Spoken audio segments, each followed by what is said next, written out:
This is a film like no other. It tells the incredible story of a government turning its organs of state upon one of its own citizens for political expediency. It tells a disturbing story of political complicity and ruthless opinion manipulation against a young working-class woman who, as a result of her ordeal, is now confined as mentally ill and at serious risk of dying. Because it exposes such sensitive material, some of the contributors fear for their own welfare, and some have remained anonymous. Despite the risks, it is a story which has to be told.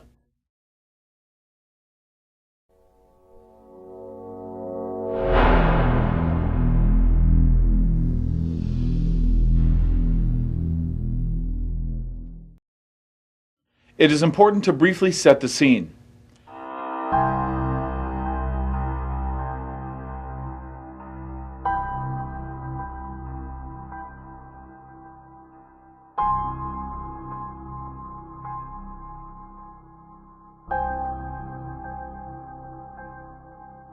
A 27-year-old Australian woman, Schapelle Corby, landed in Bali for a holiday, only to find 4.2 kilograms of marijuana in her bag upon collection. A nightmare began which is scarcely believable.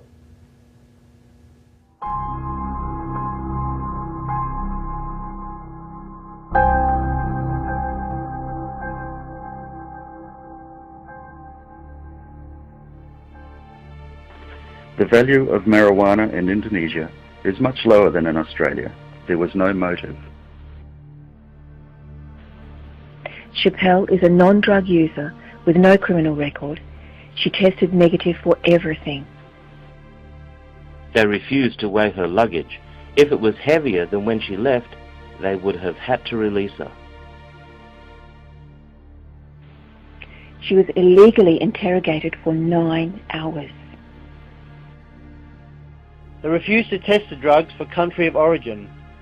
If they were Indonesian, they would have had to free her. They refused to DNA or fingerprint the evidence.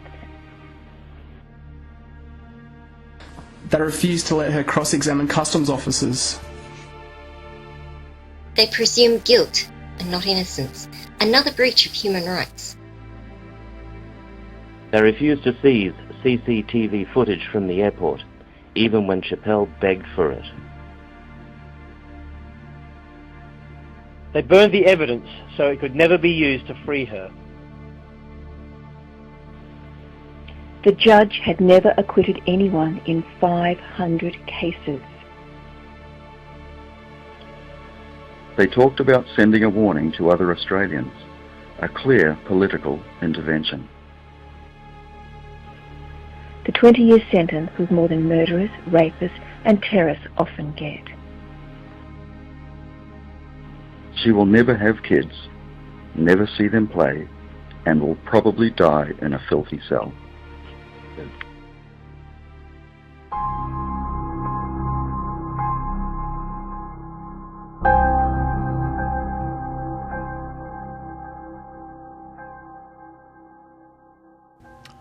What happened next? While Schapelle Corby deteriorated in a squalid cell, her government clinically managed the political fallout of these events at her terrible expense. For the first time, this film exposes the reality of what has previously been hidden from the public. It exposes what happens when an individual's human rights conflict with strategic political need.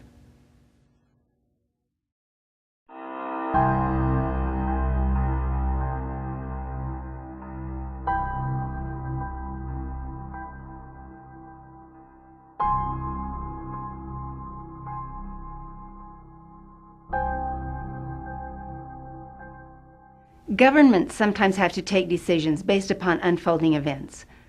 Back in 2005, the Schapelle Corby story was explosive. It was all over the media and was attracting comment by politicians in both countries. It was shaking the cultural divide and was beginning to create political friction and difficulty. Further, this was political difficulty between the two parties of a strategic relationship. Corby case puts strain on Australian-Indonesian relationship. Losing the plot with Indonesia. Howard's Neighbourhood Watch. Relationships between the neighbours keep getting worse.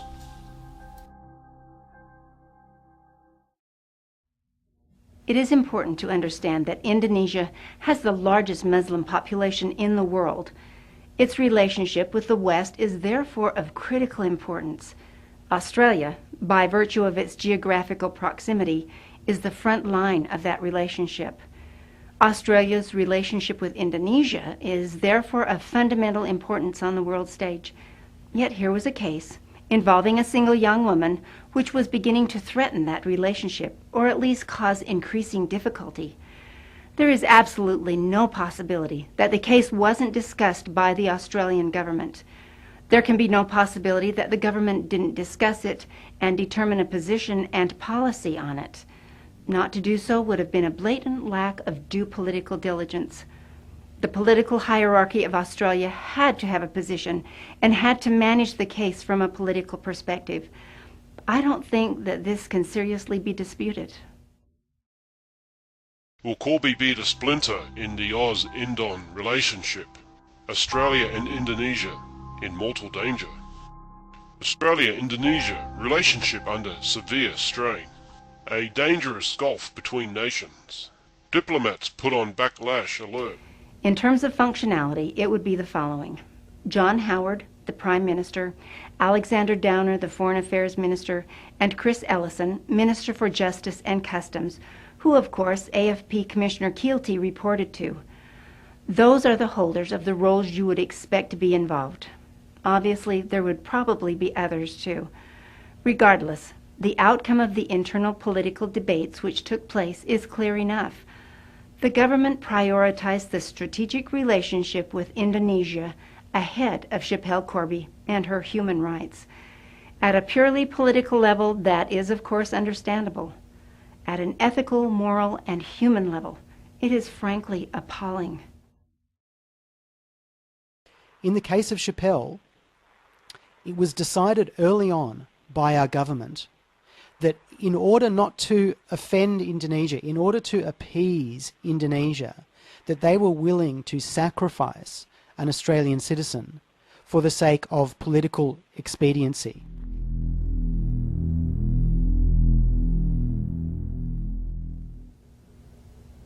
And more.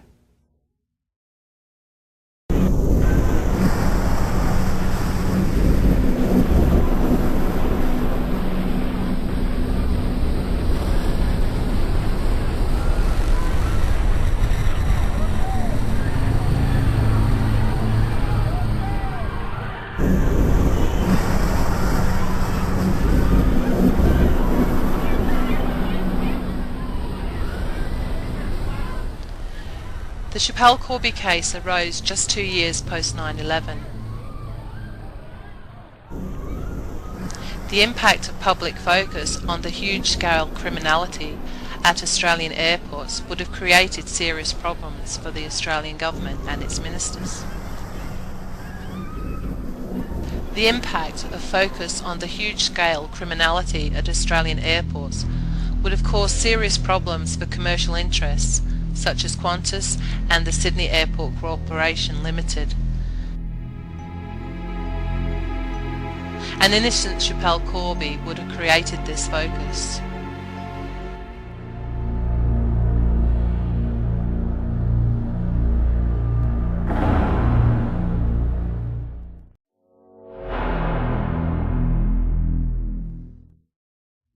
Once a political decision is taken, once a policy is agreed upon, collective responsibility of government is established. This is the norm across nations and certainly not limited to Australia. All relevant organs of state will be supportively deployed. These include the ABC, the AFP, and others. Of course, ministers themselves swing behind the policy too.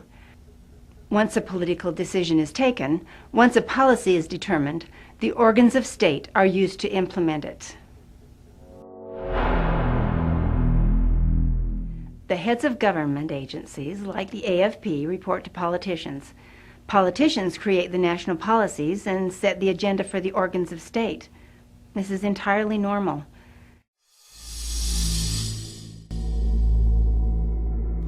In 2010, a document emerged regarding Schapelle Corby, showing that orchestration across departments even included strict control of external communications. Let's examine how each of the major government departments were deployed against Schapelle Corby. Think the time, fix the crime, it's political porn, let's make more money more. What justice do you feel? She's fake game, caught in a bullshit deal. She's like having her eyes wide shut, her hands bound in the razor wire. She's like having her eyes wide shut, her hands bound in the razor wire.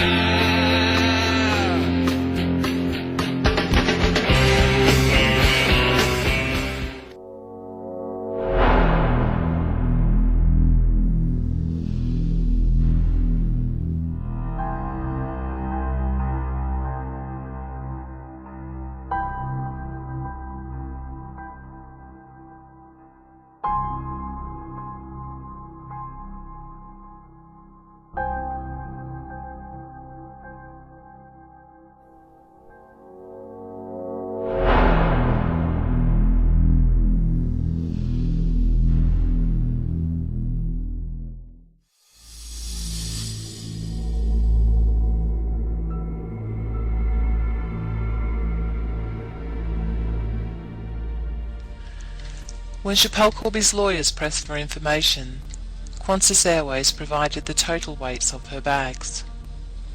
Independent researchers cross-checked these against the maximum weight thresholds for her flight.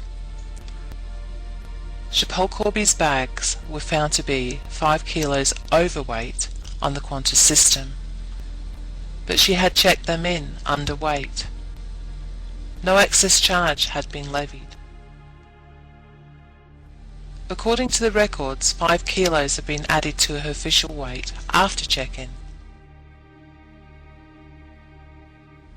Neither Qantas, the AFP, or the government ever provided Schapelle Corby this vital information.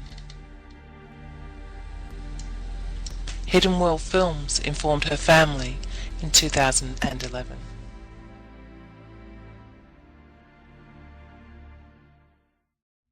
It's important to set the context. Here we had a young Australian woman before a foreign court whose life depended upon a very credible defense that drugs were placed in her bag by corrupt airport baggage handlers. There was a significant amount of evidence to support that. But suddenly, just a few weeks before the verdict, the head of the Australian Federal Police told the media that, quote, "There is very little intelligence to suggest that baggage handlers are using innocent people to traffic heroin or other drugs between states," end quote. In itself, that was staggering. Its timing could not have been worse, and its impact on Schapelle Corby was devastating.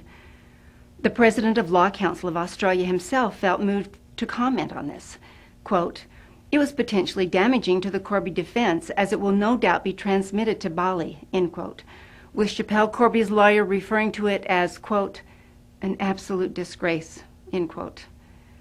But with the advantage of hindsight, we can also now see that it made no operational sense either. In fact, it totally contradicted what was actually happening on the ground, so much so that many suggest that it was a political statement engineered by the government.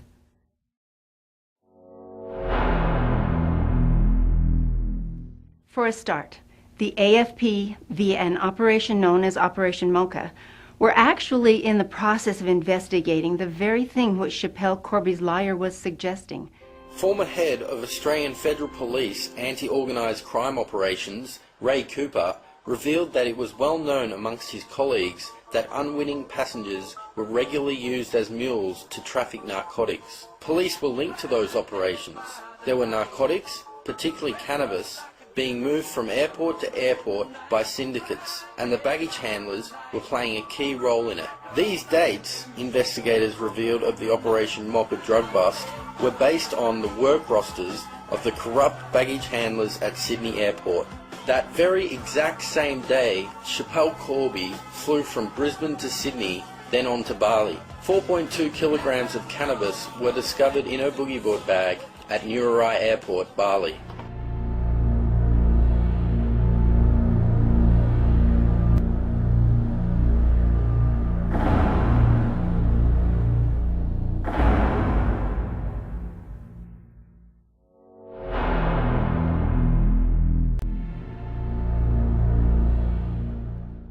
The head of the baggage handler Mocha operation was later arrested for conspiring to import $160 million of precursor drugs into Australia.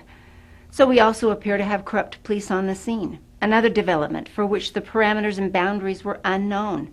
Now the arrest of a top Australian drug investigator. Mark Standen was arrested at his desk over a conspiracy to produce $120 million worth of the drug ice.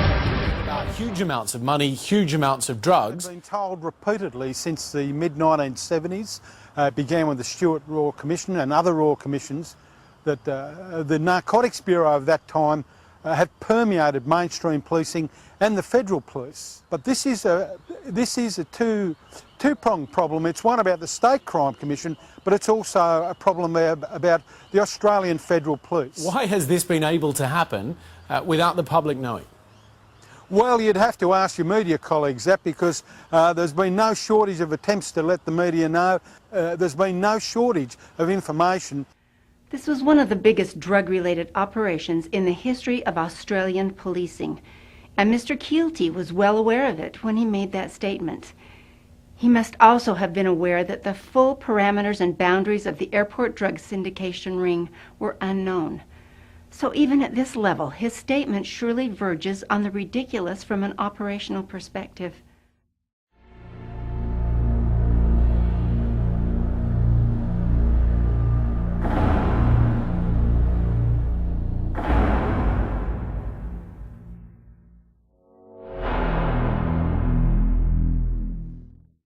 Not only were the police actually investigating baggage handler corruption, but exactly the same thing had previously happened to others.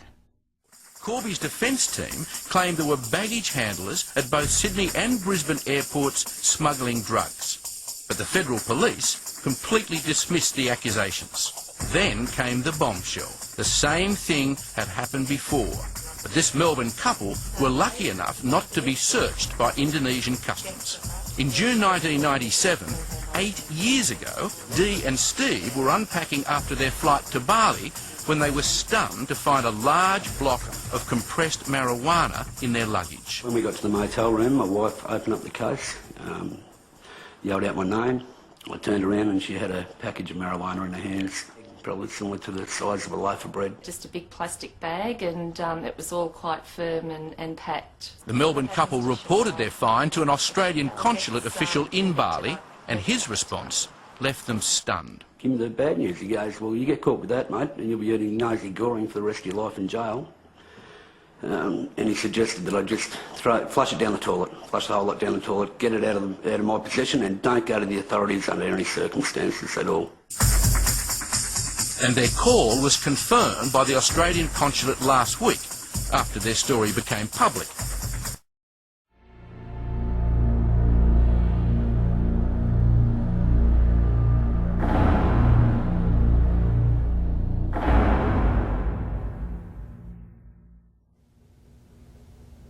And more.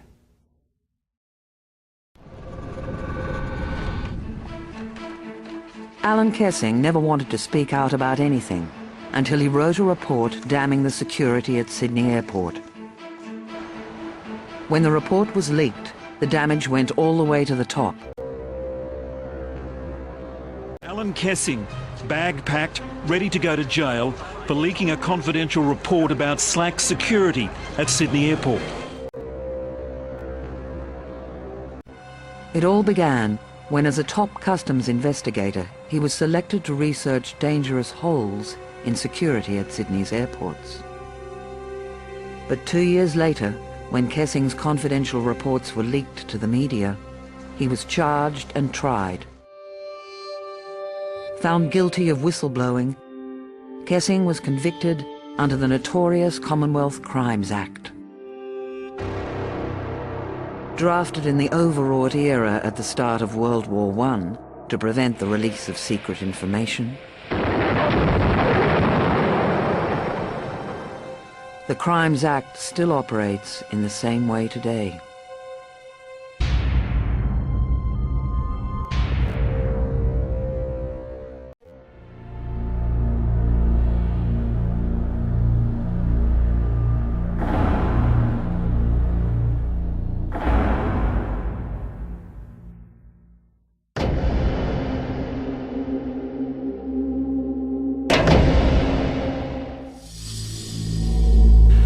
What we were proposing by pointing out all the failings, that it was going to cost the airlines and more to the point the privatised airport corporation big bucks to rectify.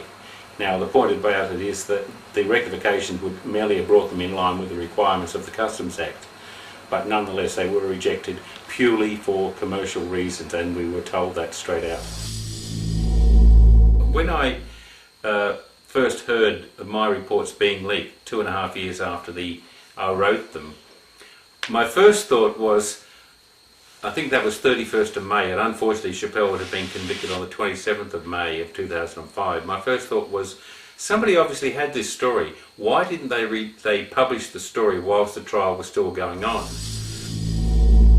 And it is well known. They use it, the corrupted personnel behind the lines in the baggage handling or wherever are using the domestic airports to smuggle drugs between the state capitals, for instance. That, yes, it's always been from the very bottom, from the cleaners, the guys that push around mops and buckets, right up to the top, whether it's the commercial side such as the airline staff themselves, or even some customs officers, I mean, or quarantine for that matter.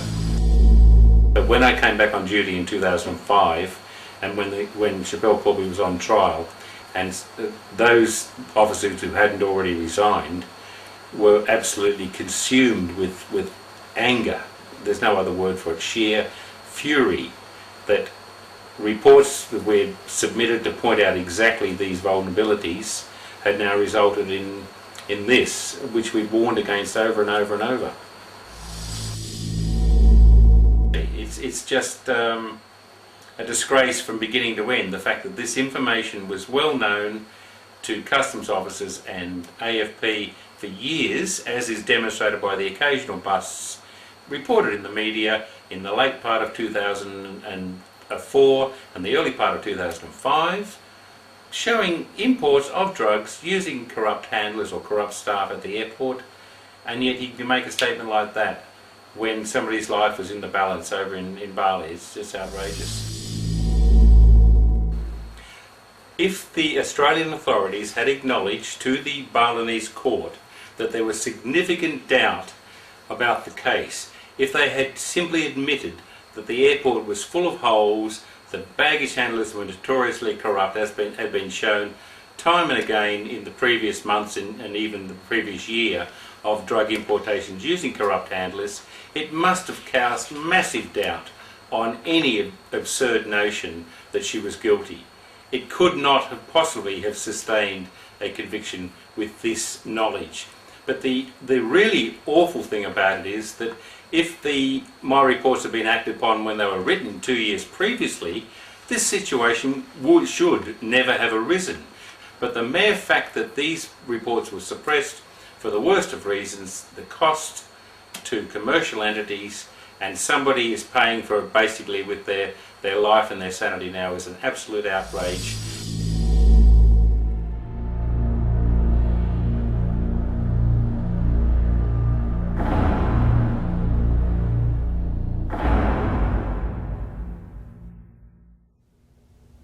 And more.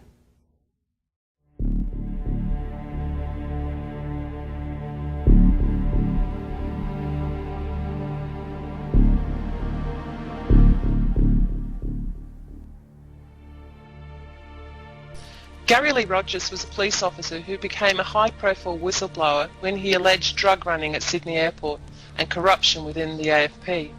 He predicted that he would be murdered because of what he had discovered. Gary Lee Rogers, Assistant Inspector for Australian Protective Services, which was responsible for airport security until 2002, was assaulted by his work colleagues after blowing the whistle on Sydney airport corruption. "I am in fear of my life," Lee Rogers wrote to Whistleblowers Australia. "Today, at 1400 hours, I received an anonymous phone call," Gary Lee Rogers continued, saying that I had tripped over evidence of drug importation through Sydney Airport involving the old Commonwealth Police network. He sought a meeting with the Attorney-General regarding his discoveries, but before this could be arranged, he was found dead. On October 1st, 2002, Gary Lee Rogers was found dead in his flat with a blood-stained knife, bloody pillow and 2 white plastic bottles in his right hand. To the shock of his family, campaigners and observers, the coroner decided that this was death by natural causes. The coroner also placed what have been called a gagging order upon proceedings and witnesses. Whistleblowers Australia sent some information to Schapelle Corby's lawyers, who complained repeatedly that the AFP were refusing to cooperate and were engaged in a cover-up.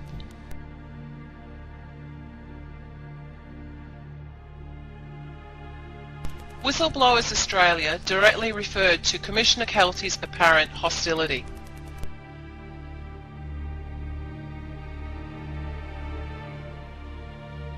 Even to this day, campaigners cite this case has been an unprecedented cover-up of police corruption and airport drug syndication.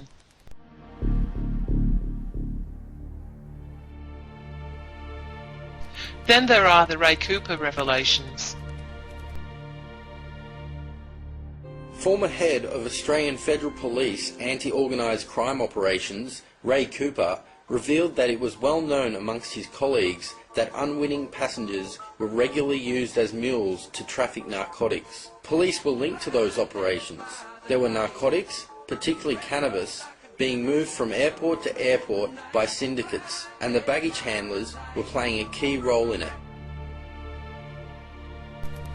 Ray Cooper, former head of the operations of the AFP internal investigations, revealed that it was well known by the AFP that unwitting passengers were being used as drug mules to shift drugs between airports. He also revealed that his investigation suggested that some federal police officers were in league with the smugglers.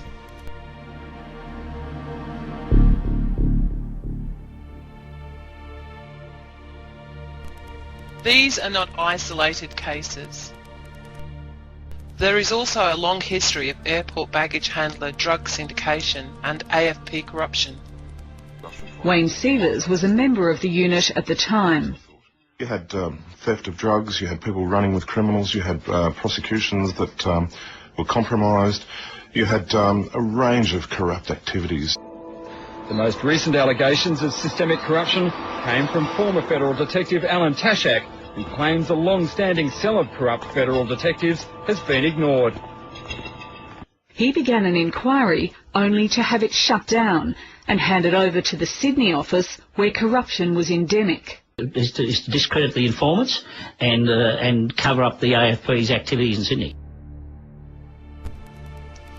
Many observers believe that the government's political motive was not only to avoid international difficulty with Indonesia, but also to avoid scrutiny of the AFP and airport corruption, with its inevitable domestic political fallout.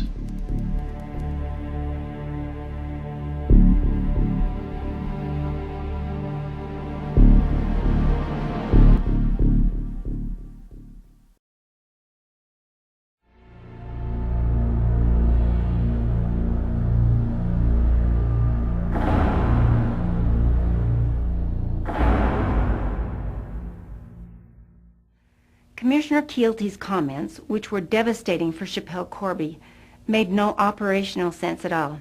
In fact, they conflicted with operational reality. But politically, they made every sense. That may be hard to accept for some people, but it is absolutely clear.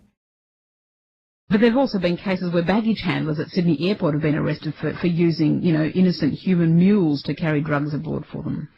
Yes, I mean, I don't know about that. You'd have to talk to the police. You'd have to talk to the police. You'd have to talk to the police.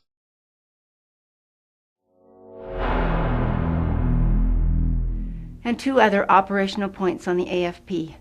From an operational perspective, the smuggling of 4.2 kilograms of marijuana would surely have been of serious interest to any police force anywhere in the world. But there was no investigation, no raids on the Corby home, no arrests in Australia, nothing. How could this be? Perhaps the answer is that they knew she was innocent. If the Australian government really believed for one moment that marijuana was being sent from Australia to Indonesia, they would have had to have gone to Schapelle's home and searched it, and searched a card. And they didn't do any of that. Police actions usually speak louder than words. The complete absence of a police investigation could only mean that they already knew the source of the marijuana and that it wasn't Schapelle Corby or her family. This leaves only two possibilities: that it was hastily placed by a member of the baggage handler syndicate, or that it was placed in Schapelle Corby's bag in Indonesia. And exposing either would have been politically damaging to the government at the time.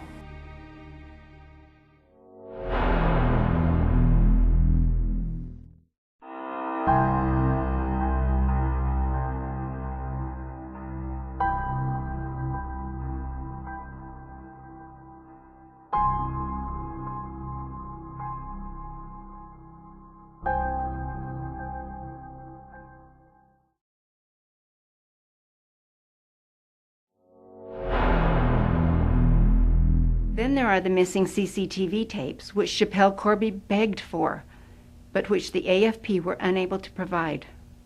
Why? Here we have an airport which is a major gateway to a Muslim state with the post-9/11 sensitivities in play. But more, a massive drug operation on the airport at the very same time that Schapelle Corby passed through. Yet no CCTV tapes? Are we really supposed to believe that? Perhaps the real reason is that the tape showed that Schapelle's bag was empty when she checked in.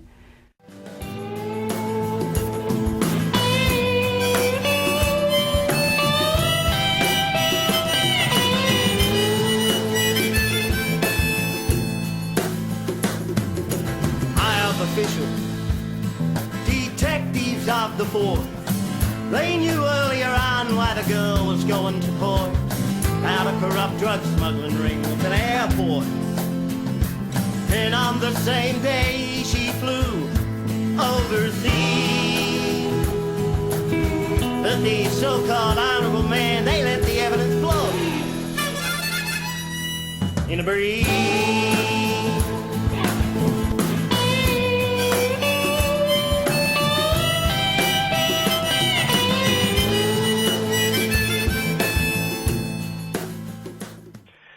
Well, the Transport Minister took 9 months and arrogantly dismissed my questions, refused to answer them, and refused to indicate who was even responsible for the security cameras at Sydney Airport. In fact, he did a Pontius Pilate, Alex, and washed his hands and has now passed the poison chalice to Senator Ellison. Labor backbencher John Murphy and a spokesperson for the Justice and Customs Minister, Chris Ellison, told AM the Minister was unavailable for comment, but he is considering a response. Yes, that I don't honestly know, and I just can tell you what I've been told. I mean, obviously, I'm not the Minister for the tapes. I'm not the Minister for the tapes. I'm not the Minister for the tapes. One single frame of an empty bag would prove that the drugs were placed either after check-in or by the Indonesians in Bali.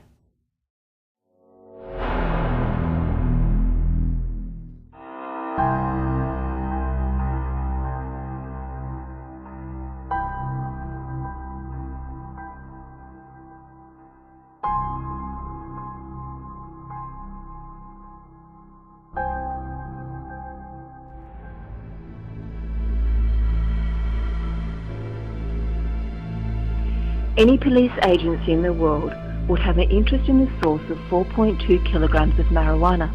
But in Australia, there was no AFP investigation and apparently no interest at all in identifying those involved or responsible.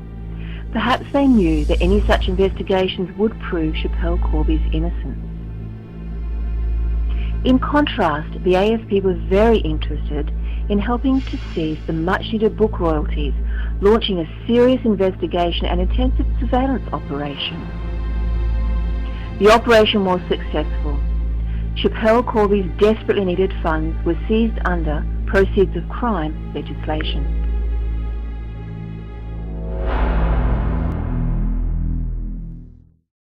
In December 2005, the police leaked a bogus story that photographs had been found which implicated Schapelle Corby in criminal drug activities prior to her arrest. The reality was that a petty criminal was one of many Australian tourists who had their picture taken with Schapelle while she was actually on remand in the Bali prison. The setting of some of the photographs was also obvious, but regardless, the story was run with shocking support comments from the AFP. If any evidence existed about Schapelle Corby, there was always a risk that it would come to light eventually. These photos do not appear to have been taken in a prison setting.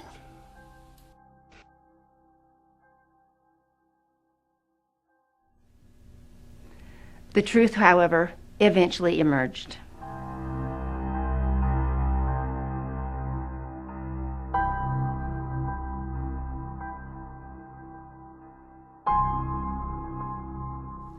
But the AFP had already helped to associate Schapelle with drugs in the public mind. Yet again, they had helped to turn public opinion against her. Last year, South Australian police seized the photos from Macaulay's house and handed them to the federal police. The 60-year-old says he only met Schapelle Corby whilst on holiday, after he and a friend attended her trial and struck up a conversation with Corby's mother. She came out and she said, "Oh, you're here to support Schapelle." Naturally, we're Aussies. They're the two people that we met, offered to buy me a drink, and they just seemed two nice blokes, and we just started and have a chat. Macaulay says the pair later went with Ms Rose to Kirrakaban prison to meet Corby and to pose for the photographs. He says ever since news of the pictures went public, he's been accused of prejudicing her appeal, which has made him physically sick. An angry Rosalie Rose travelled to Adelaide last month, demanding police release the pictures. She's still furious at those who suggest Macaulay and Corby knew each other before their Bali meeting. I had never known myself to cry so much. I was just so cranky that people just bluntly, just straight out lie like that.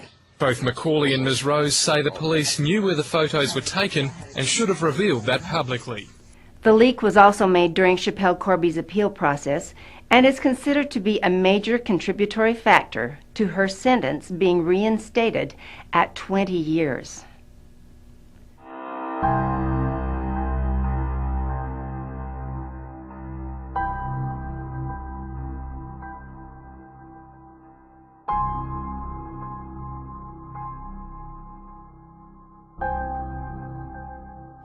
Schapelle Corby found out that she was back to facing 20 years in Croppacan jail last night, but her lawyer visiting the prison today said she was still shattered by the rejection of her final appeal.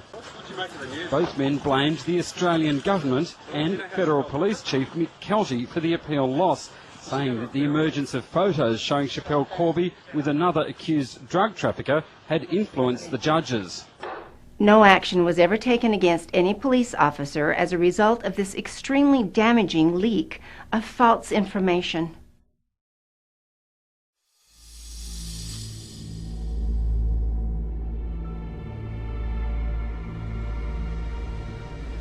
In Australia, ACLI is responsible for policing the place.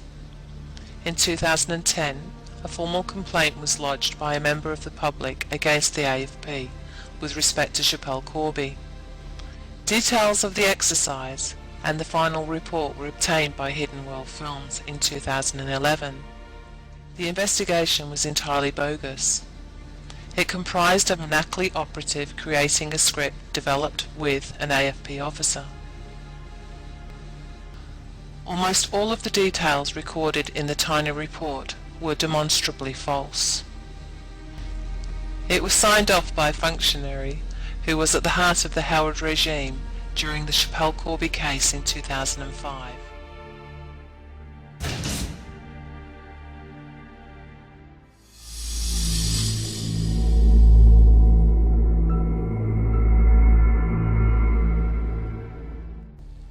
In 2005, a man came forward with the startling claim that he had been asked to collect the marijuana found in Schapelle Corby's bag from Sydney Airport.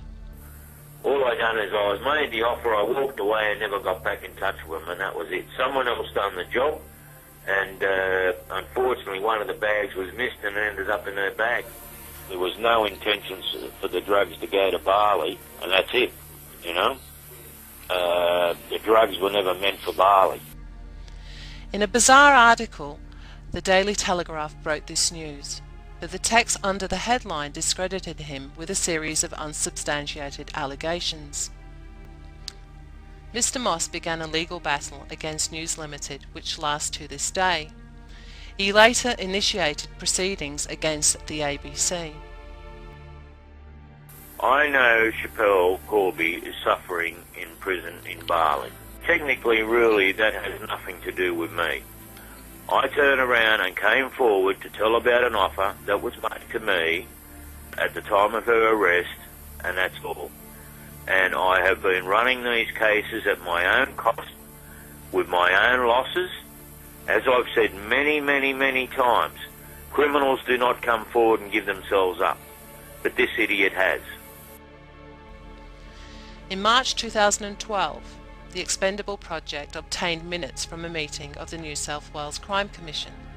This proved that a secret recording had been taken of Mr. Moss in 2005, discussing the marijuana pickup with an associate of Christopher Laycock, a notorious corrupt police officer later imprisoned. The New South Wales Crime Commission passed this corroborative recording to the AFP, also in 2005. However, the AFP did not disclose this to Schapelle Corby or the Indonesian court. Its existence remained hidden until revealed by the Expendable project in 2012. Within days of the publication, the ABC reached a settlement with Mr. Moss. Other legal action remains ongoing. It's all been one cover-up after another, and the bottom line is I think Expendable has hit it on the head. The Howard government has turned around and they're guilty, and I don't know how they're going to be held accountable. At the same time, the AFP engaged a prestigious Sydney legal firm at substantial taxpayer expense to prevent Schapelle Corby's family from gaining access to any further material relating to the case.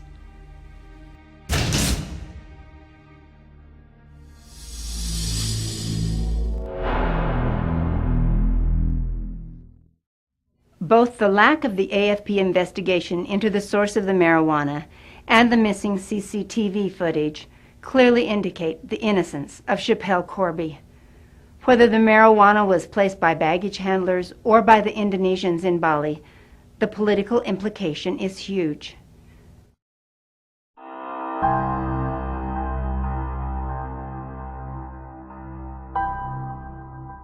So you're saying, in effect, it's their job to do the bidding of the government? Their job is to work within the framework of policy, subject, of course, to not breaking the law. So is it their job to do the bidding of government as long as it's legal? In my view, it is.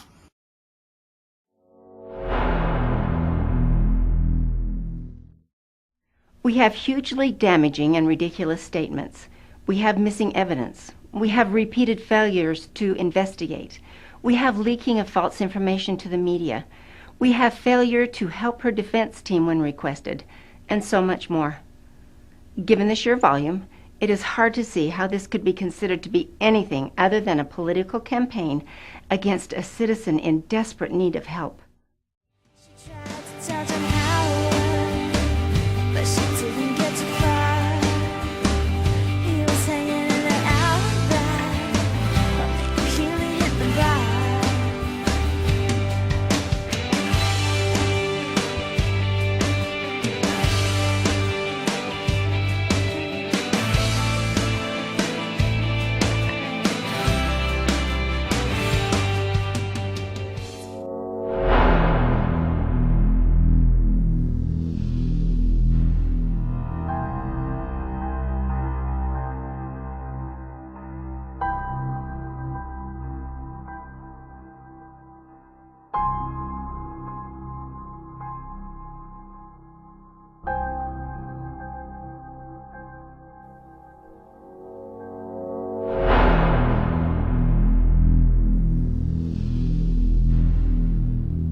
It is not unusual for a nation-state to deploy its broadcasting organ to manage public opinion.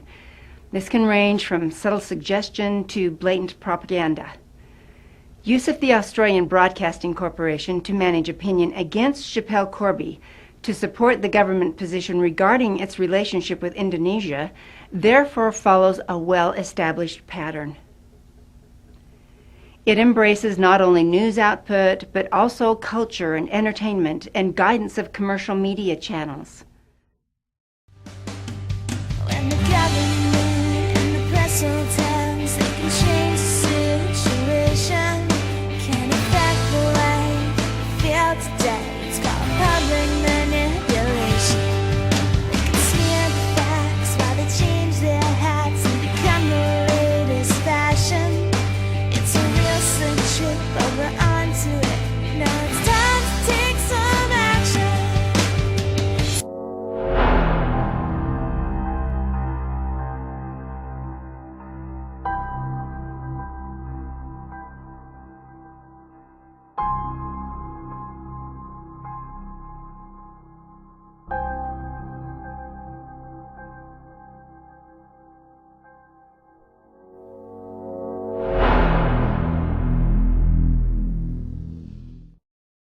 Government orchestration of commercial channels is primarily conducted through direct political contacts and perhaps through the ASIO. But sometimes the ABC is heavily engaged too.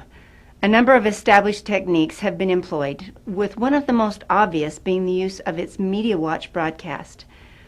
In May 2005, when the public had directly viewed the reality of the Schapelle Corby case for themselves, almost the whole of the Media Watch broadcast was dedicated to an assault on the commercial media. It made a range of staggering allegations against them, including being bought, feeding xenophobia, and slavishly following public opinion in supporting Schapelle Corby.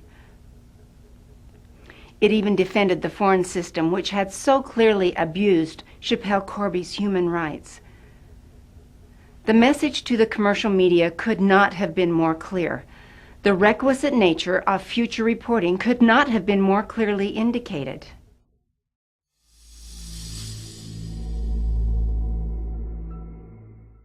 This broadcast sent the same message to the ABC's own staff, whilst the position of the ABC board itself was starkly indicated by a column from board member Janet Albrechtsen in a national newspaper.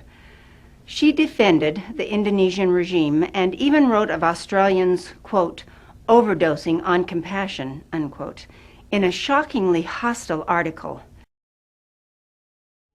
Janet Albrechtsen had been appointed to the ABC board just a matter of weeks earlier by Australian Prime Minister John Howard.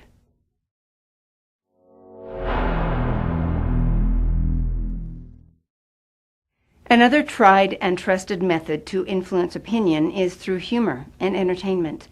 The ABC were not slow to exploit this, using a variety of productions to embed subliminal acceptance of key messages. This has often involved direct ridicule of Schapelle Corby's family under cover of comedy and subtle references to create an impression of guilt and well-being. Examples abound, and even the internet is not sacred, with foul depictions of Schapelle Corby herself in banners and similar.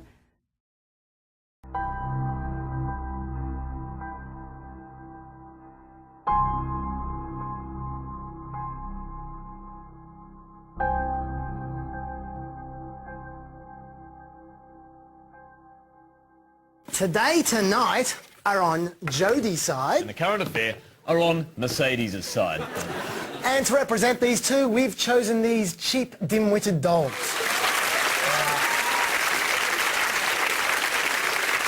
So after all that, what is the verdict? Well, they're both infuriating bogans.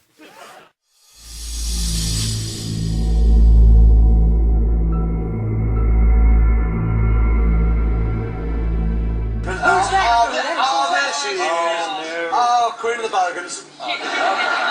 And the last image was Schapelle Corby thinking about what her postal vote would be.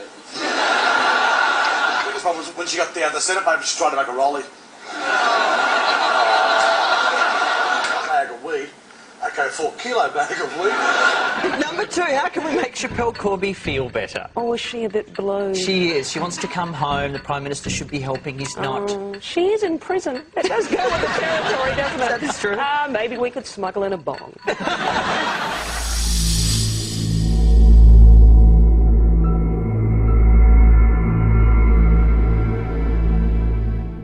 Schapelle Corby's not feeling so great. Strong voice there, Jim. She's weak, she's depressed. Who would have thought that she'd be depressed in a Balinese jail? Who would have thought? She'll be able to get back to her smuggling job a lot sooner. Schapelle is laughing, not because of the reduction. She just does that a lot lately.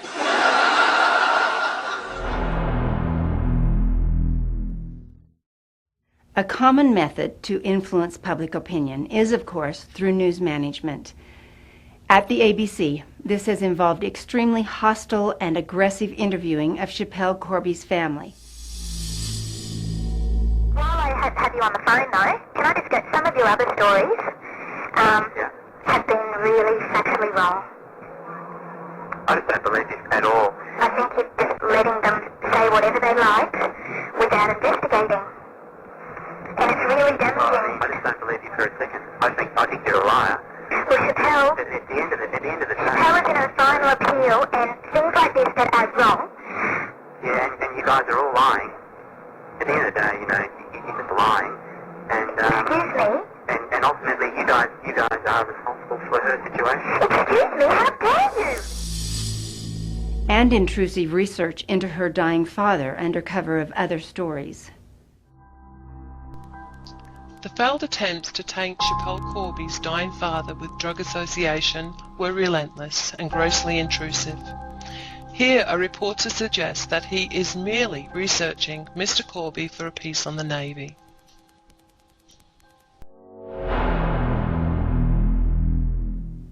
Despite using these appalling methods, they uncovered nothing of substance. Yet they still broadcast false allegations and smears and presented them as fact. This is possibly one of the most extreme pieces of propaganda, one of the most outrageous pieces of propaganda ever put forth in my experience. And I've investigated a lot of things. I've looked at 9/11, I've looked at the JFK assassinations, I've looked at the Port Arthur massacres and a lot of different things. This really tops the lot. Having inflicted the damage, the ABC were eventually forced to apologize, but in a wholly inadequate and obscure slot. Last month, Lateline aired a story containing new evidence suggesting that Schapelle Corby's father, the late Michael Corby Sr., was involved in the drug trade. That story should have made it clear that these were allegations, not facts, and for that we apologise. The story has now been amended to make it accurate, and you can see the corrected version on our website. This was entirely ineffective in reversing the substantial negative impact on public perception and consequential damage to Schapelle Corby.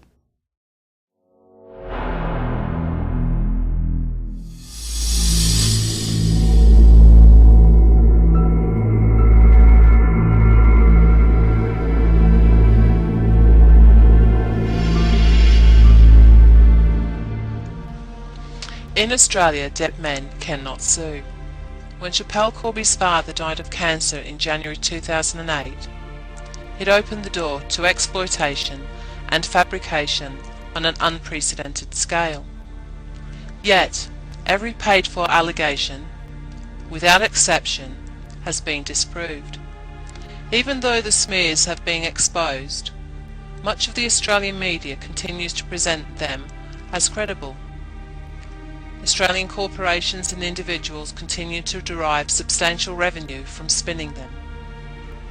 Large numbers of the Australian public blindly accept the lies as truth.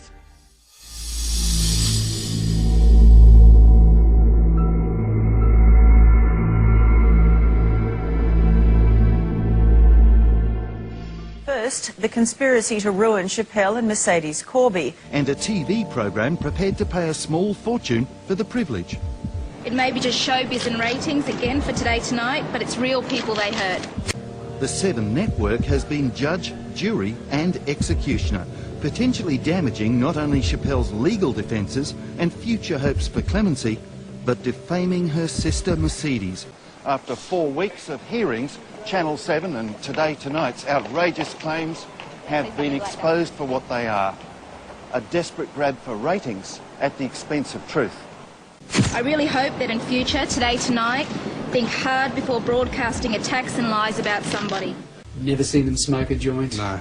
Never seen them have dope in their house? No. The godmother of my son. I trust her. I love the girl. She's beautiful. The whole Corby family, they're a beautiful family. For Jodie to do this, it's not good. Did Today Tonight then embark on a vendetta against the Corbys? Just a couple of months after the first interview, they lured Mercedes to a confrontation with Jodie and reporter Seymour. Their bait on this occasion was an outright lie. Despicably, the investigator hired by Seven claimed they'd obtained useful documents from a government official who had died in the Garuda air disaster. While the muckraking continued in Australia, in Bali, Schapelle remained in jail. Don't you feel you've been totally ridiculous with those stories? Not at all. How do you feel?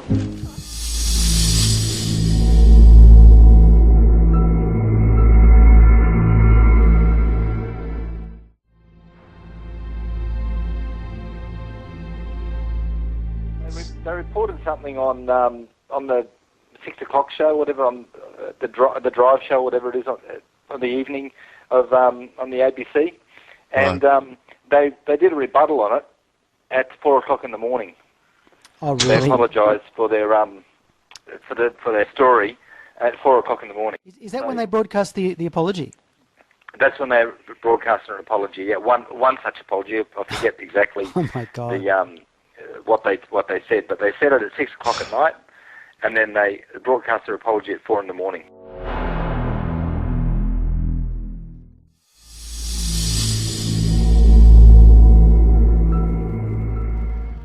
In 2011, the private investigator contracted by Australian television networks on the Schapelle Corby case broke his silence.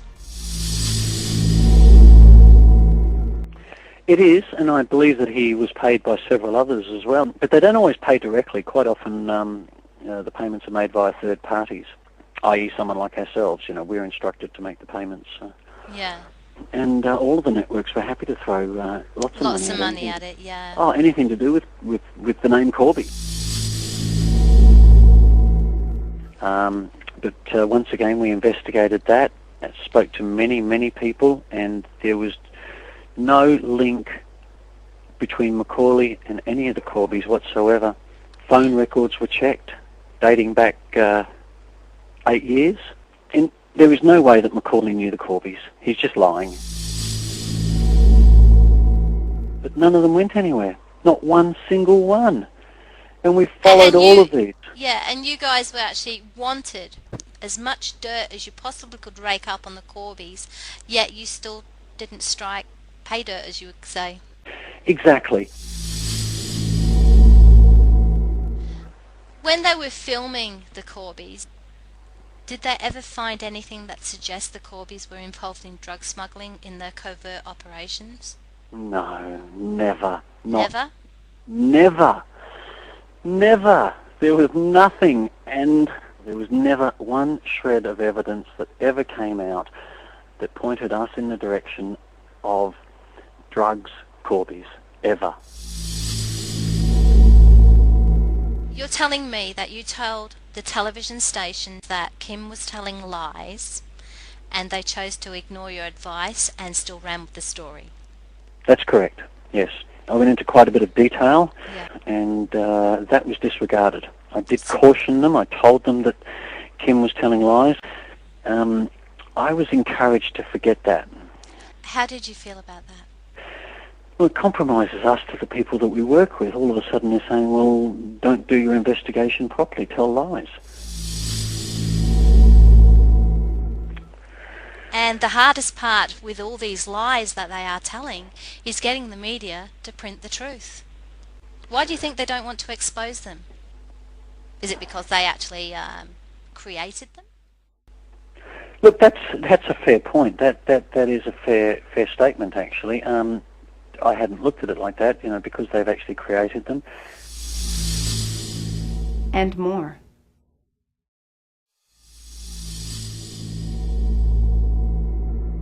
Other direct witnesses told similar stories, including Jade, who courageously refused to lie when she was subjected to extreme emotional pressure. But what makes me so angry, she got money for this. Yeah. Do you know how much she got paid? Did she ever let on how much she got paid for these I lies think she she told? might have been paid about, all told, $60,000 or something. She did get paid. I know she got paid, yeah, Yeah. she told me. So she actually said to you, if you lie for me, you're going Yep. to get a lot of money. Yep, I'll get lots of money and this will help strengthen my case to get my son back. Did you wonder how telling lies would actually get your son back? Correct me if I'm wrong here. Yeah. If you lied and said that your ex-partner was a drug runner, then he would be unfit to be the parent of the... That's correct.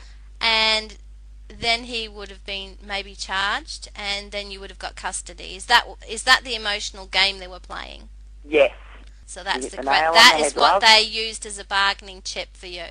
Yeah, basically, yep, that was it. I wasn't going to, love. It didn't matter. Like I said, I love my son. I miss my son. I went through 2 years of hell for fighting with him only to lose the custody hearing and everything, you know what?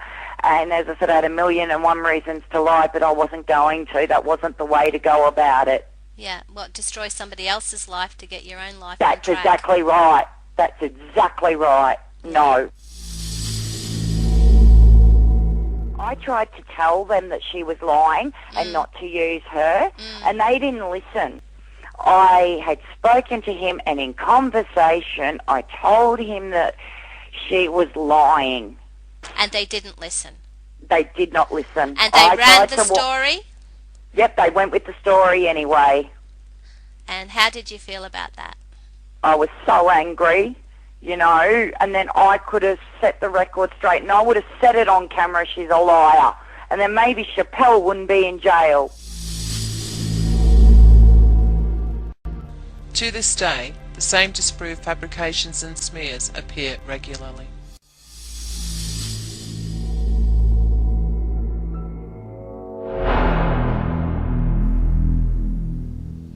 And more.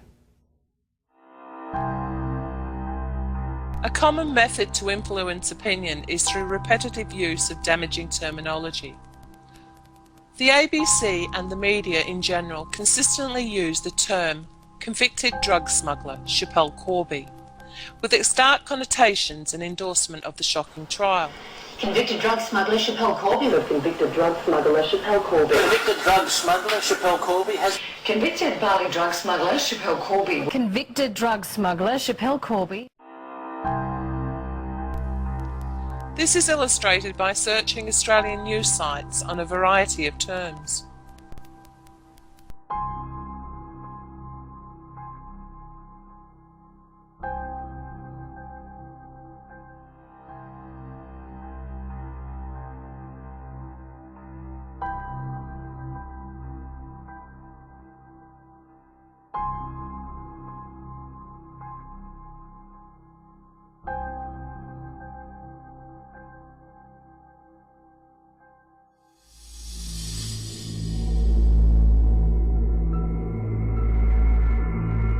The convicted drug smuggler Schapelle Corby. The convicted drug smuggler Schapelle Corby. The convicted drug smuggler Schapelle Corby. The convicted drug smuggler Schapelle Corby. The convicted drug smuggler Schapelle Corby. The convicted drug smuggler Schapelle Corby.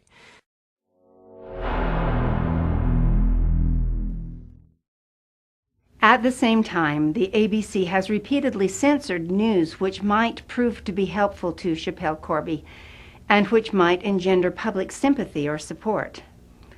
A typical example of this was the news suppression of the global protest for her. This was the first ever global protest in support of an Australian in the entire history of the nation.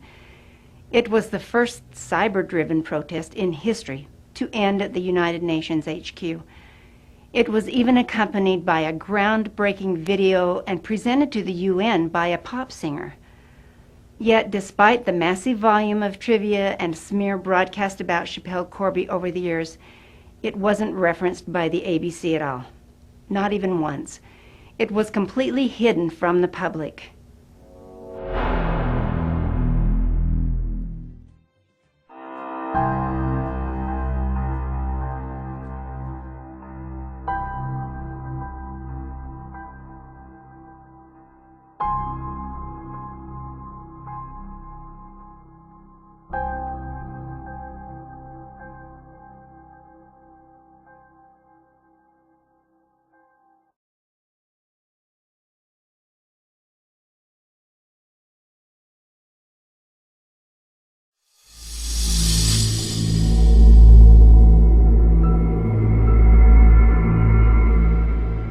Over a period of years, the government has funded trips to Jakarta for dozens of journalists.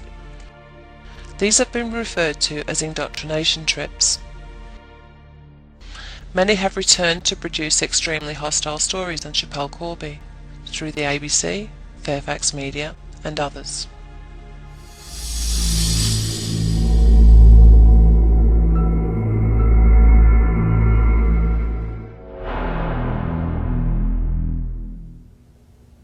And more. By October 2010, Schapelle Corby was seriously ill.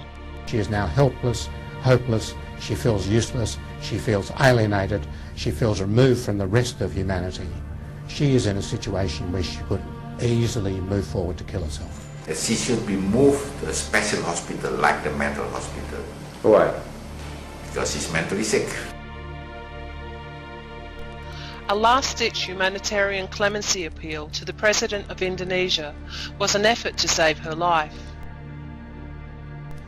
But the ABC produced damaging propaganda on behalf of the prison, who derived substantial access revenue from the presence of Schapelle Corby. Incredibly, the ABC sought to downplay her grave medical condition, which was central to her appeal. However, the report also accuses Schapelle Corby of faking it. If she's crazy, in my opinion, she won't be able to do the activities here. But she is able to do her makeup and she is able to exercise. She should stop creating nonsense sensations because it will only hurt her case. But the governor's criticism will be hard to ignore. Matt Brown, ABC News. This was a cynical trick. The prison story wasn't a story at all. It was old, having been run and discredited months earlier by other channels.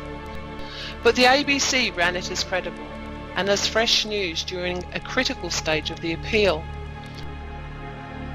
It was syndicated in Indonesia at the worst possible time. Then the cover-up. As soon as it had been syndicated, they edited the original web page to dilute and hide the original content. But they were caught out by Google. With Schapelle Corby's life in the balance, the ABC had acted directly to tilt the scales against her.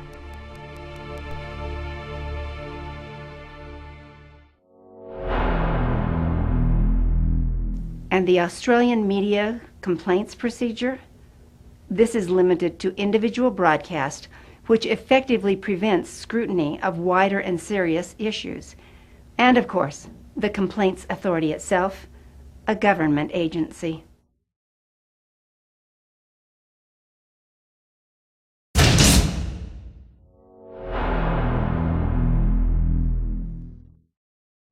The ABC is an organ of state, and as such, has demonstrably supported government policy in undermining Schapelle Corby through a clear campaign of opinion management. It has orchestrated commercial channels, using subliminal messaging in entertainment broadcasts, engaged in hostile news management, and has censored supportive developments. It has been shown to have been central in shaping public opinion against her, and therefore in contributing to her current desperate plight.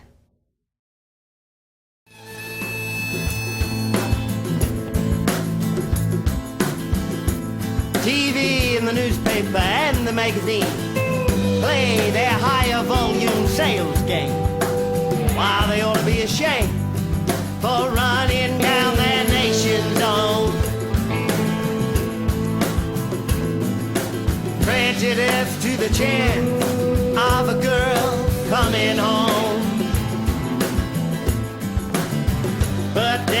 twisting the truth. The media is well known.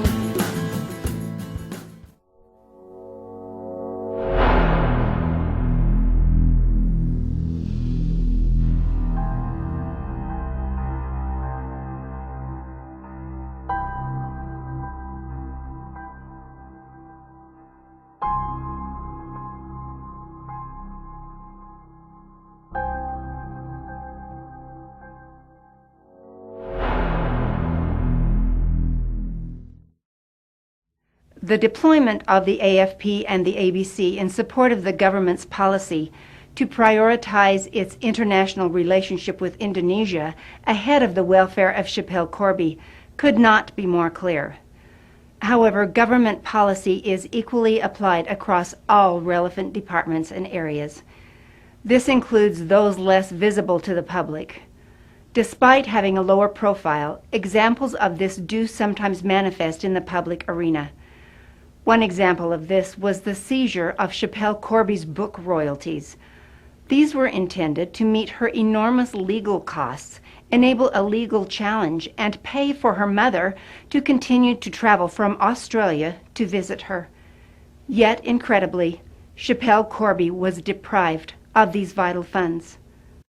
Now this girl writes her book, telling about her injustice case, while clinging to innocence, full of hope and faith.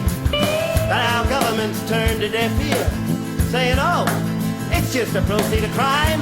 Well, I say, what kind of injustice do we got going on here? Do they think that we're blind and we cannot see the dirt on their hands?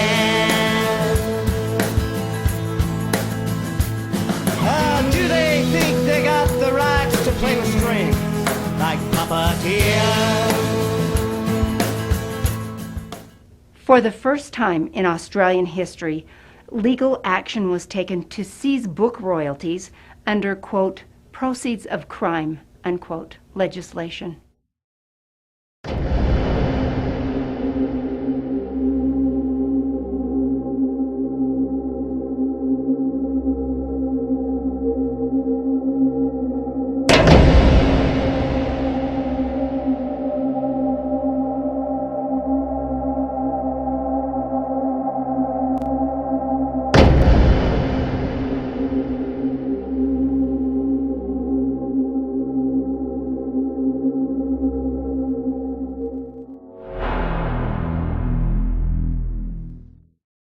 In 2005, Schapelle Corby begged the Australian government to forensically test the marijuana for country of origin, which could have freed her. Despite having treaty provision to do so, they refused to act. But Howard was a lawyer, like John Howard's a lawyer. He knew what was going on, and yet time and time again they kept on saying that they had no influence with the Indonesian courts. And yet there was a policy which was signed in 1987, which is a treaty allowing them that they must get a sample of evidence in murder or drug cases.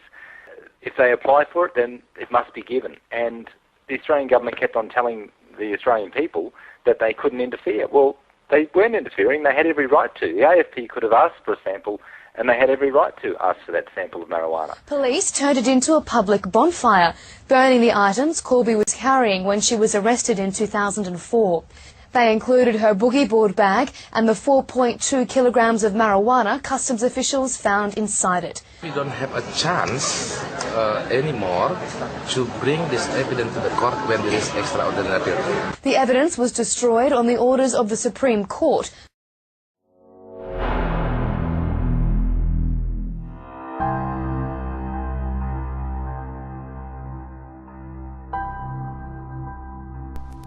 Schapelle Corby begged everyone she could to forensically test the evidence.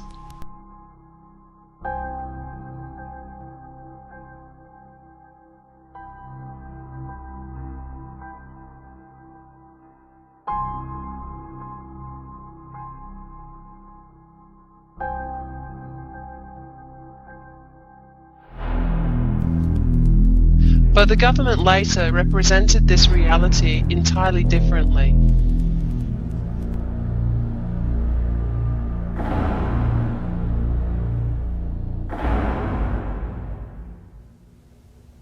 and more.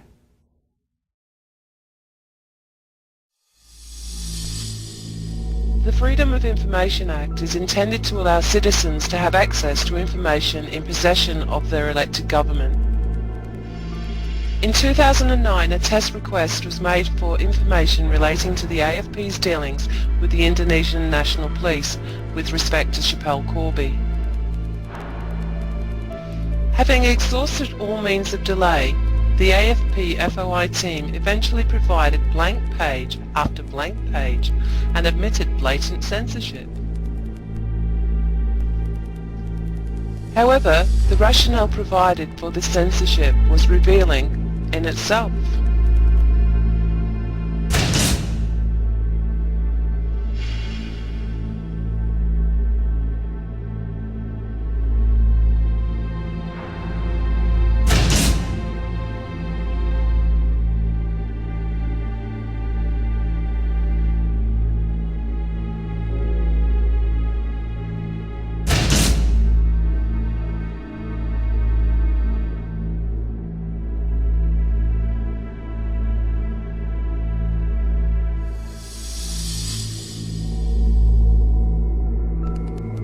The other government departments abuse the legislation in a similar manner.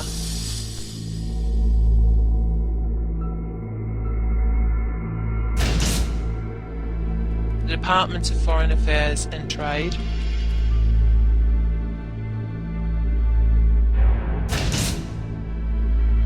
the Australian Communications and Media Authority,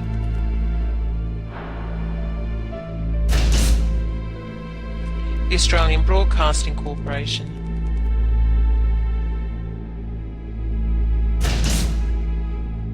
the Australian Customs Service,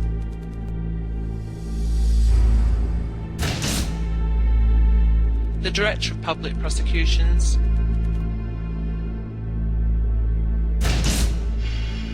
the Department of Transport.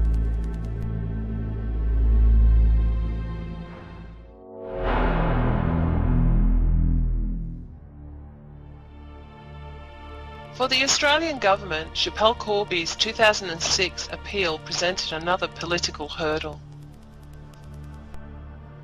It is now clear that the Australian government's fall guys for this situation were always intended to be the soft target of her Indonesian lawyers. This avoided confrontation with Indonesia, exposure of systemic AFP corruption, and any blame for themselves. The Corby family were pressed into accepting what was presented as help, the services of an Australian QC named Mark Torwell. What transpired was shocking. Mark Torwell QC caused huge damage to Schapelle Corby's chances. He told the media that a member of Schapelle Corby's legal team had sought government money to pay bribes. This acute antagonism of the Indonesian legal system had predictable results for Schapelle Corby in the Indonesian court. We've had, at her appeal, it is alleged that an Australian government-appointed Queen's Counsel made public statements that were not beneficial to Schapelle's case, in fact were blatantly detrimental to her case.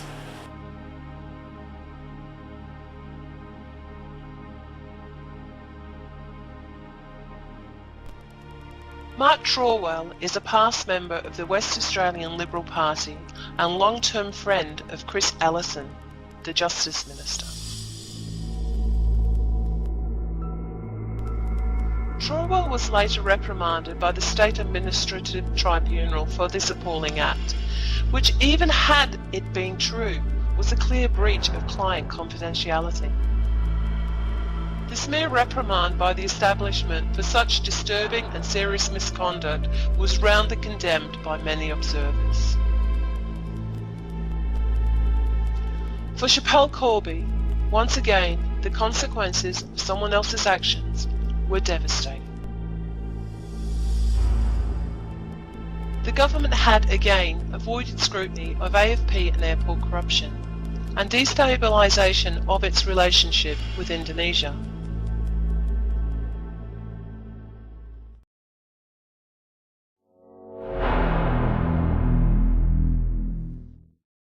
Between 2001 and 2005, there were 360 white powder hoaxes in Australia.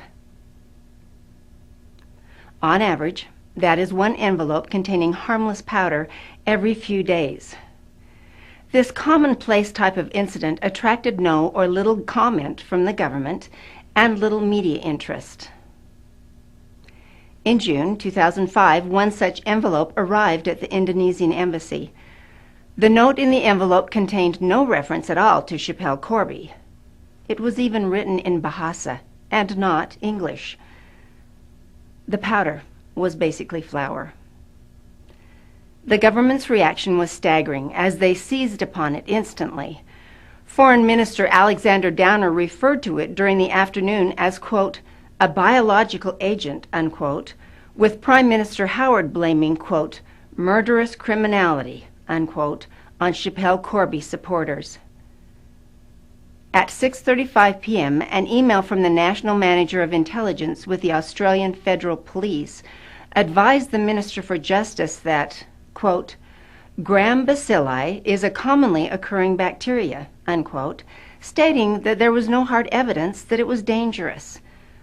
Instead of immediately correcting their highly damaging statements, the government allowed the original stories to roll, with headlines across the world attributing blame to Schapelle Corby's supporters for a biological attack. Protests for Schapelle Corby were abruptly halted as the public were alarmed at association with terrorism. The government had successfully undermined the emerging support movement. To this day, they have refused to say where the term, quote, biological agent, unquote, came from. They refuse to explain why they didn't refer to the non-English note and non-reference to Schapelle Corby. They refuse to explain why they didn't reference the hundreds of other harmless powder incidents.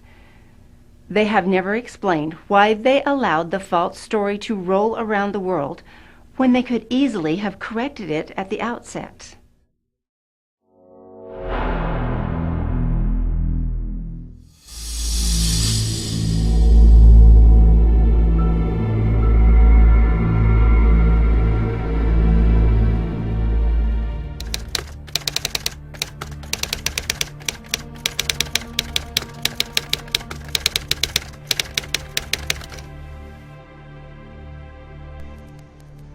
In advance of the appeal, the government received new and important evidence about Schapelle Corby's bags. They were informed that there was no record of the boogie board bag on the Sydney International Airport system. The other bags were all recorded normally. There was no screening or other record for this one bag. No record of it at all. But Schapelle Corby's lawyers had only been told there was no data. They were unaware that this only applied to the boogie board bag, that there was now cast iron evidence that the boogie board bag was treated differently behind the scenes. The government realised that this evidence was important.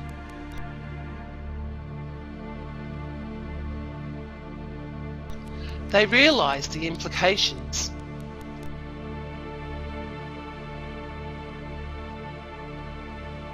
The Minister also asked AFP Commissioner Keelty what amounted to, who else have you told about this? Neither Schapelle Corby or her lawyers were ever made aware of this evidence. It was never submitted to a court. It remained hidden until revealed to Hidden World Films in October 2010.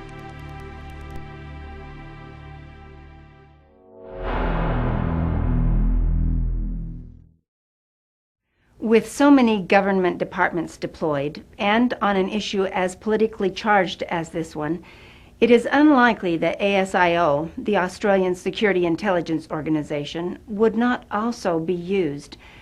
Indeed, allegations are rife that this shady government body was directly or indirectly involved in threats to the Indonesian embassy in 2005, which were presented to discredit Schapelle Corby's supporters. Others suggest that even to this day, they actively monitor and take steps to fragment supporter groups.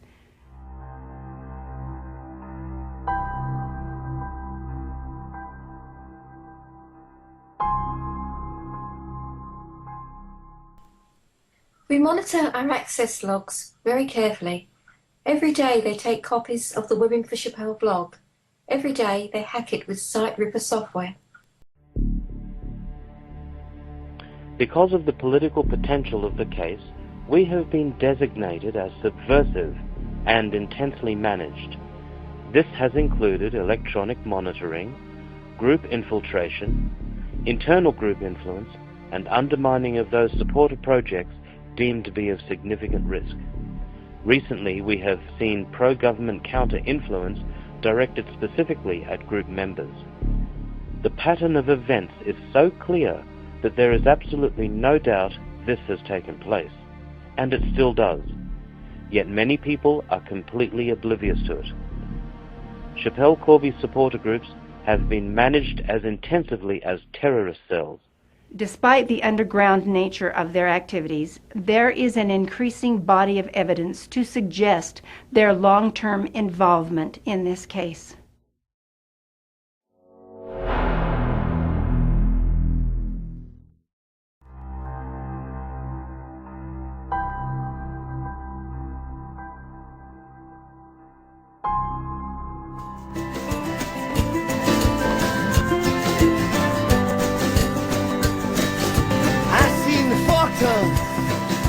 They were the ones who kept fires burning,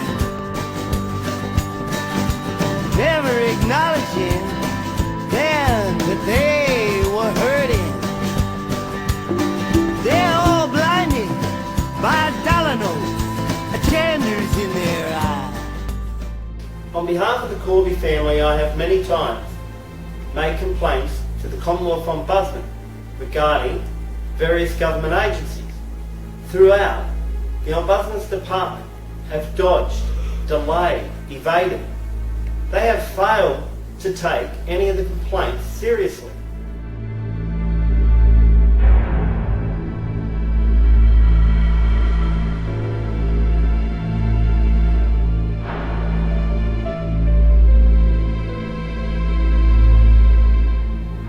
They have proved themselves to be nothing more than a rubber stamp.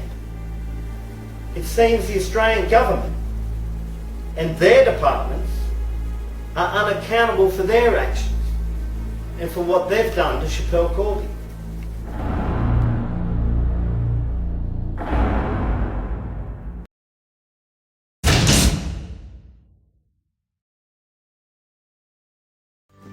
And I hope that one day they look into the mirror and they are haunted by all the people left to rot in shackles and chains.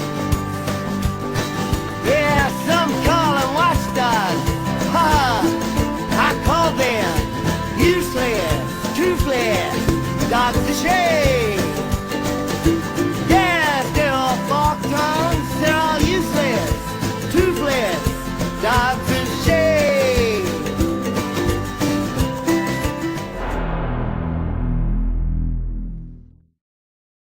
Then there is the never-ending list of statements from senior politicians and ministers, ranging from unhelpful to extremely hostile and damaging. Here are just a handful of them.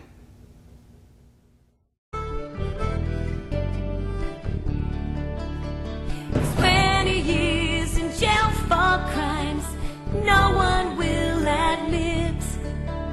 She says she can't admit to crimes that she did not commit. She begged the judge for clemency, put her life into his heart, but her life was in his hands instead.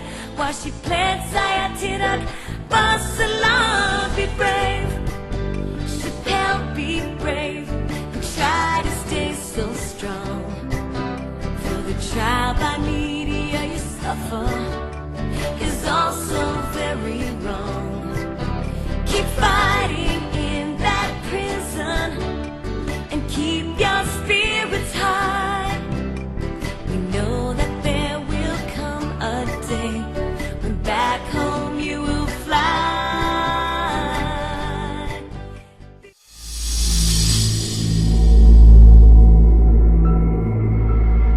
In September 2011, files documenting dozens of breaches of Schapelle Corby's human rights were submitted to the Australian government and to over 100 MPs and senators.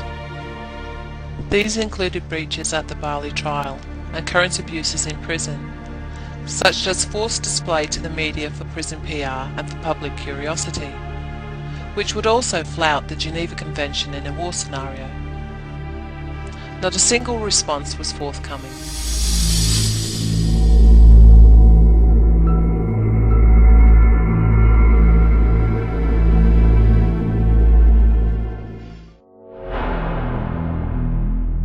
So you're saying, in effect, it's their job to do the bidding of the government?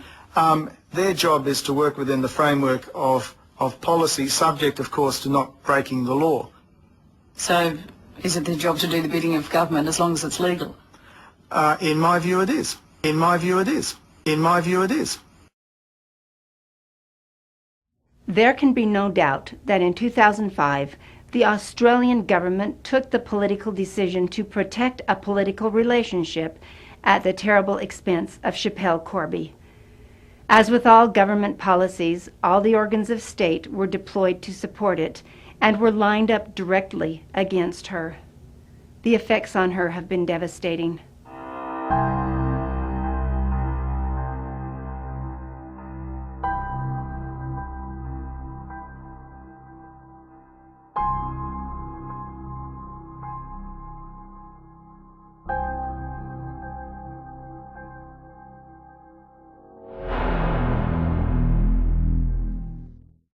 Even though we have presented only a partial list, the scale of government activity against Schapelle Corby is staggering. It is also important to understand that when a government sets the tone and agenda for an issue, the establishment and large commercial interests within that nation invariably adopt a supportive position. Schapelle Corby and her family have not only had to endure a terrible ordeal in Indonesia, but the vilification and hostility of a second state.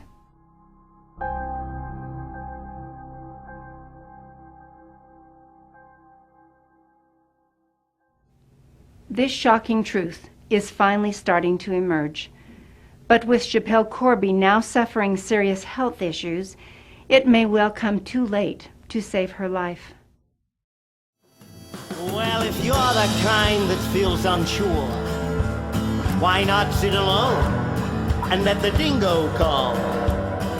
Your memories of a wrongful conviction from years before. Injustice takes away yesterday's and paradise. There's an Aussie girl doing time in a Lamb of bombers a part of the crime. Injustice takes away yesterday's and paradise.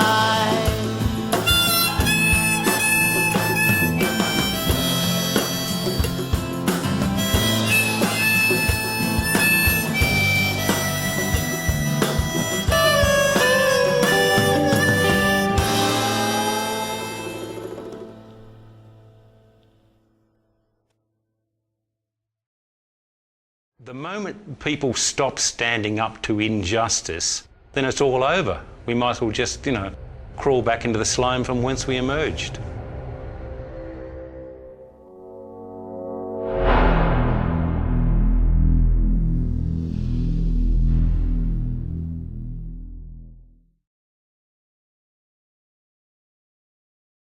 "2007 saw a change of government in Australia. But there was no change of policy priority. The new government has apparently abandoned her too. So it's August, see the result, down under an arms.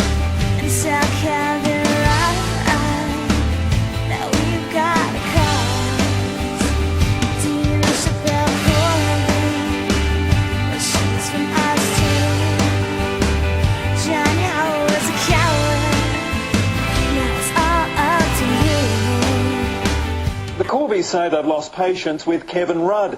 They say when he was opposition leader, he promised to do everything he could to further Schapelle's cause. Now that he's Prime Minister, they say their letters go unanswered. In Bali, Mark Burrows, 9 News. Late in 2009, Schapelle Corby was declared mentally ill by one of Australia's most eminent psychiatrists, who stated clearly that she would die unless she was released.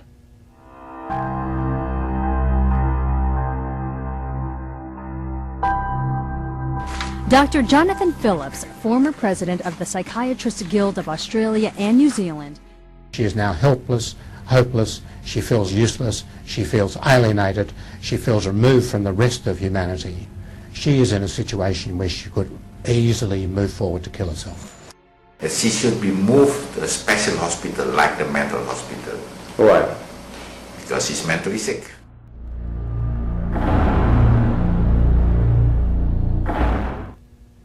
Yet incredibly, she remains there, in conditions barely imaginable.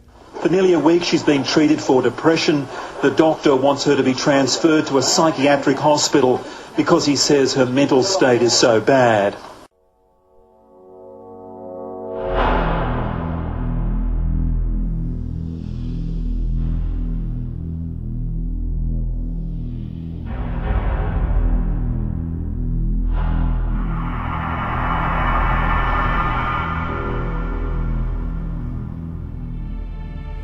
Schapelle Corby is suffering prolonged mental torture, and for her to be kept in the place that's caused it is beyond cruelty.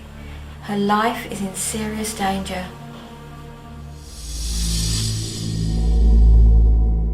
Two months ago, just days before her 34th birthday, Schapelle Corby broke into a prison drugs cabinet and consumed everything inside. Her first drugs overdose. Her family praying. Corby spent 2 days on the floor of her cell, her inmates afraid to raise the alarm. No doctors, no hospital. By the end of the week, her condition had worsened. She'd taken a week's worth of her own prescription antipsychotic drugs, meant to be guarded and administered by a trusted cellmate. 2 years ago, Schapelle was diagnosed as insane, depressed, psychotic and at risk. He clearly is looking at death as in many ways a preferable option.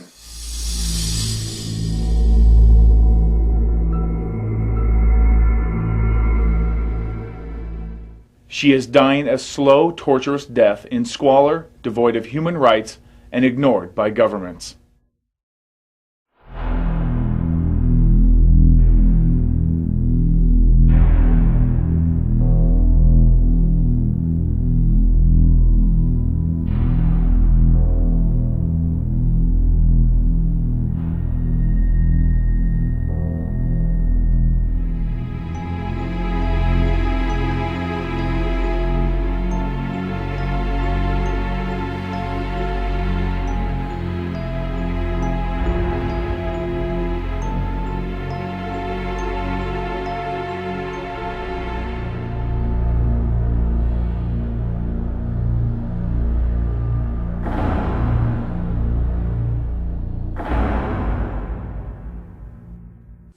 I don't know how long I can survive in here.